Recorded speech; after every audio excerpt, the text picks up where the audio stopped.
All right, enough Champions League final. How about some quick hits instead? Let's go, Gab. No, I tricked you. It's more Champions League final fallout, Jules.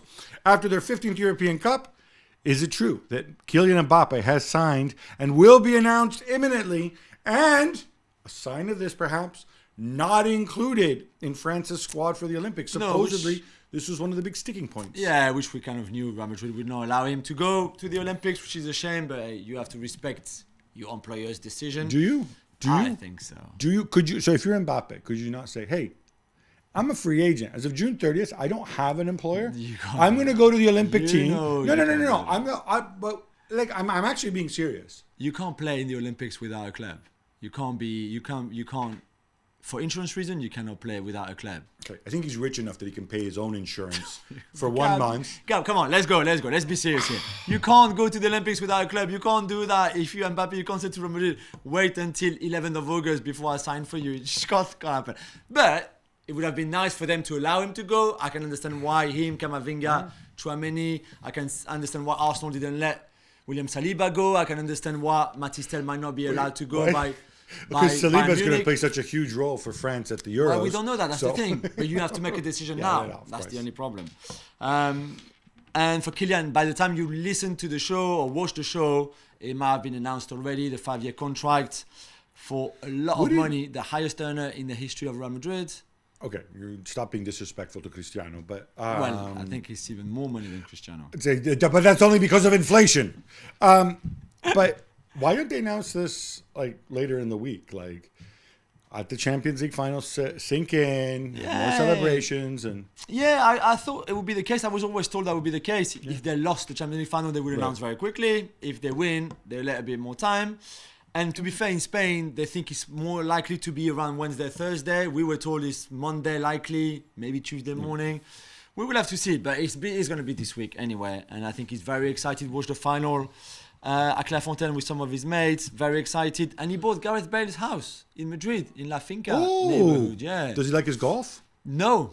But hey, maybe they changed the garden into a football pitch instead of a golf course. I don't know. Bill reported back in May, Gabi, that Borussia Dortmund would receive an additional 25 million euros as a bonus clause from Real Madrid for the Jude Bellingham in the Jude Bellingham transfer for winning the Champions League. Do you believe that? No, I don't. 25 million for him? I don't, because look, I saw the outlets that were reporting this, or can I say this nicely? Not my go-to outlets. It seemed that everybody knew about this, but you report something if you can confirm it's true. So I don't believe this is true for the simple reason that the way they reported it is if he wins a Liga title or a Champions League in the next 6 years, they get another 25 million. It's highly likely that Real Madrid are going to go at six seasons. It's unlikely Real Madrid are going to go 6 seasons without winning either La Liga or the Champions League. I don't know that it's ever happened in their history. So then it's almost like an automatic thing. So no, I don't buy this. Luka Modric, on the other hand, says he's staying, Jules. Oh. How big is this? Well, so to start with, as a football lover that we are, it's lovely that he stays. I just thought he was not happy with his role this season, that super sub, only coming on for a few minutes there and there. Now and again starting, of course, and wearing the armband, but overall more of a bench player, really. Yeah. At his age. And I didn't think he would want another season like that. But clearly, if he's staying, he must be okay with that. If he's staying, they've said to him, you're a super sub. And I think he's kind of enjoyed the super sub role a little bit more in the second half of the season. I think what's critical is, I made this point before, you go to Luka Modric, you only stay if you're as a club. And I hate to be mean, but you say, Luka, you've got 150 million in the bank. You're one of the highest earners at this club, right? We've lost Kroos, who's the other higher, really big earner. Yeah. If you stay, you're welcome to stay, but you're going to get a major pay cut. And you'll be happy because we have to pay for Mbappe and we have to balance the ball. Simple as. Jadon Sancho and Ian Madsen are on loan, both of them at Dortmund. Gab, what chance do you think they have to stay around next season?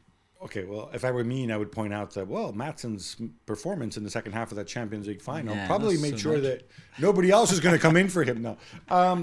So he has a release cost, I think it's reported around 40 million euros, 35 million pounds, something like that. I think Dortmund should exercise that clause. It's not a first option. I don't think other people are going to come in if he wants to stay. Yeah. I think Chelsea would be fine with letting him go. They'd be happy with United would be happy with Sancho staying there too, but the issue there is wages. Yeah. So I think if Sancho stays, and I think it's very likely he will stay, it's going to be another loan.